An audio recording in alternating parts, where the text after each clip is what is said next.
Running gold की analysis करते हैं। अगर वीकली चार्ट से हम गोल्ड को देखें तो गोल्ड ने जो है एक बुलिश पैटर्न आपके पास क्रिएट करने की कोशिश की। तो गोल्ड का जो लास्ट वीक 2 वीक का आई है उसको अभी तक ब्रेक नहीं किया है। लेकिन अगर देखें गोल्ड का, ये हमारे पास इस वीक की लो है और ये हमारे पास लास्ट वीक की आई है और ये कैंडल एक अच्छी बुलिश कैंडल क्लोज हुआ है।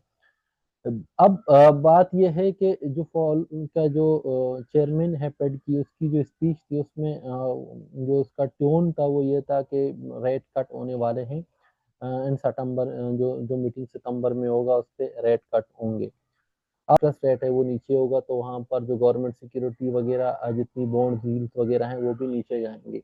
जब वो नीचे जाएंगी तो वो जो इन्वेस्टमेंट वहां से निकलेगा तो उसको गोल्ड ही एक सेफ हेवन इन्वेस्टमेंट है जिसकी तरफ अट्रैक्ट हो जाएगा। तो अब अगर हम डेली कैंडल्स को देखें, डेली में आप देखें यहाँ पर एक बहुत बड़ा रेंज था मार्केट में। 1 2 3 4 5 दिन, यानी कि पूरे 5 दिन पिछले वीक की फ्राइडे से स्टार्ट हुआ था ऑलमोस्ट। उससे 1 2 3 4 5 6 7 8, यानी कि मुकम्मल 2 वीक का पूरा एक रेंज है, उस रेंज को ब्रेकआउट करने की कोशिश की है लेकिन उसके ऊपर अभी तक क्लोजिंग नहीं दी है। जो 70 हमारे पास ये है 75 का एरिया, ठीक है। अब 75 के एरिया से ऊपर अभी तक क्लोजिंग नहीं दिया है मार्केट ने। अब मार्केट मंडे को जब ओपन होगा तो उसमें क्या सिचुएशन रह सकती है, ठीक है। अब मंडे को अगर मैं H4 पे आ जाऊं तो H4 में दो सिचुएशन है, ठीक है। या तो हमें यहाँ से जहाँ मार्केट है यहीं पे हमें सेल मिल सकती है। अगर हमें जो M15 में कोई शेकआउट वगैरह मिले, मैं इसको भी H1 में लेके जाता हूँ, फिर दोबारा हम H4 में आएंगे। H1 में लेके जाएं तो फिर आपको ये देखना होगा कि अगर इसके नीचे मार्केट क्लोज करती है, ये जो एरिया है हमारे पास 70 का, 70 के नीचे क्लोज कर लेती है कोई 2 बार रिवर्सल टाइप का कैंडल, तो हम सेल करेंगे। तो हमारा पहला जो टारगेट होगा 52 का होगा, ठीक है। और 52 का एरिया बड़ा स्ट्रॉन्ग एरिया है। 52 की एरिया फिर हम यहाँ से बाइंग देखने की कोशिश करेंगे, क्योंकि ये एरिया एक तो जो है आपके पास ब्रेकर ब्लॉक का एरिया है और प्रीवियस हमारे पास रेजिस्टेंस है। तो प्रीवियस रेजिस्टेंस हमारे पास जो फ्यूचर सपोर्ट होता है, जिसको हम जो है आप कहते हैं RSB जोन कहते हैं। तो RSB का जो जोन है ये है। और दूसरी चीज ये है कि ये यही जोन जो है हमारे पास 50% फिबोनाची का जोन भी है। तो ये बड़ा एक स्ट्रॉन्ग एरिया है। अगर यहाँ पर ये 49 to 50 पर आपको कोई एक अच्छी सिग्नल मिल जाती है तो फिर आप यहाँ से बाइंग अपॉर्चुनिटी देख सकते हैं।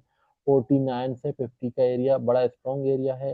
ये सपोर्ट जोन है पूरे मार्केट का। रेजिस्टेंस है, ब्रेकआउट ब्रेक हुआ है तो अब सपोर्ट है और फिर मार्केट में 50% फिबोनाची का भी जोन है। तो फिर यहाँ से हम लोग बाय देखेंगे। ये हमारा सेलिंग एरिया, यहाँ से हम बाय नहीं करेंगे। अगर मार्केट इसको ब्रेकआउट करती है, लेट सपोज यहाँ पे, तो फिर या तो हम कोई ऑब्जर्वेशन कैंडल देखेंगे अच्छी ब्रेकआउट कैंडल के साथ, यहाँ पे एंट्री करेंगे। या फिर अगर आपकी कैंडल नहीं मिलती या कि बहुत बड़ी कैंडल मिलती है जिसपे हम रिस्क नहीं ले सकते, तो फिर आप वेट करेंगे मार्केट दोबारा रिटेस्ट करें, इसकी रिटेस्ट पर बाय करेंगे। तो फिर हमारा जो टारगेट होगा वो प्रीवियस वीक की जो लिक्विडिटी है 410 से 409 का एरिया को फिर आप टारगेट कर सकते हैं। जैसे ही मार्केट इसको ब्रेक करेगा तो फिर मार्केट लाजमन इस एरिया को टेस्ट करने जरूर आएगा। ये जो आपके पास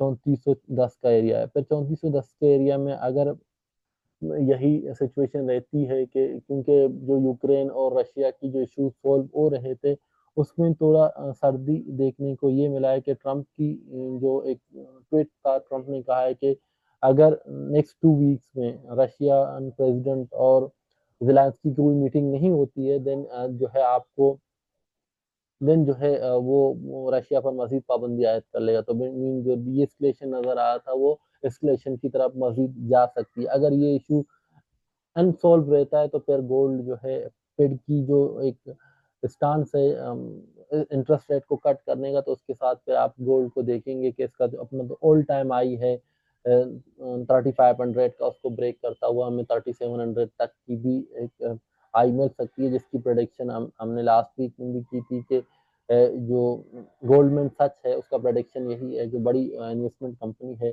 उसका ही प्रोडिक्शन है कि गोल्ड वहां तक जाएगी इन 3700 तक की लेवल तक के लिए।